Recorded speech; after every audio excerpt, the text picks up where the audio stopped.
Good evening. It's great to have you with us here on a Thursday night. We have several breaking stories. This unmanned landing on the moon, it was supposed to happen just moments ago. The first U.S. attempt at landing on the moon in more than 50 years. We are awaiting word right now. We'll go live to Gio Benitez in a moment. But first, we're also following this massive outage today. Cell phones across this country, tens of thousands of AT&t customers, their phones were not working. Other carriers affected by this too. Tonight, sources just telling ABC News they now believe it was an AT&T software update that brought the phones down. The outage is rippling across the country. You can see the map there showing the most affected cities, including Los Angeles, Houston, Chicago, and Miami. AT&T tonight saying service has been restored, but for many hours, some users were told, if you have an emergency, call on a landline. But what about the many Americans who no longer have a landline? And authorities are now asking tonight, was this sort of a wake-up call? What if the threat had been worse? Rebecca Jarvis leading us off tonight.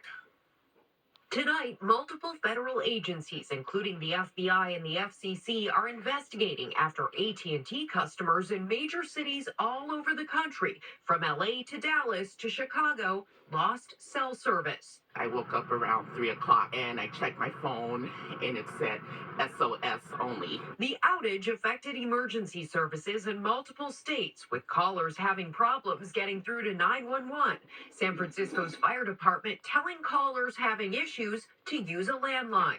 Massachusetts State Police reporting their 911 call centers flooded with calls from people trying to see if 911 works from their cell phone. Please do not do this. It also affected FirstNet, a nationwide network for first responder and police communication. AT&T hasn't said exactly how many of its more than 100 million customers were affected. According to the website Down Detector, which tracks self-reported outages, the numbers peaked around 10 a.m. at more than 70,000.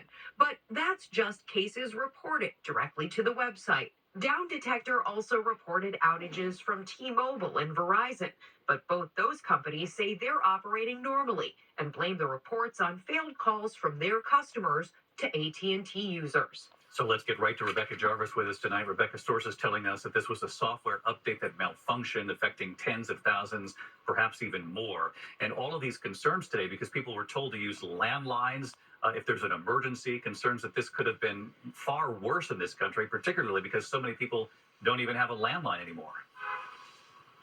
That's right, David. And far worse, potentially, if it had been a cyber attack or something more malicious. It was also a reminder that in an emergency, most phones like this one have a function where you can use Wi-Fi to make an emergency call, and you could use that SOS emergency function to also text in a real emergency. David? A really important reminder. Rebecca Jarvis leading us off tonight. Rebecca, thank you.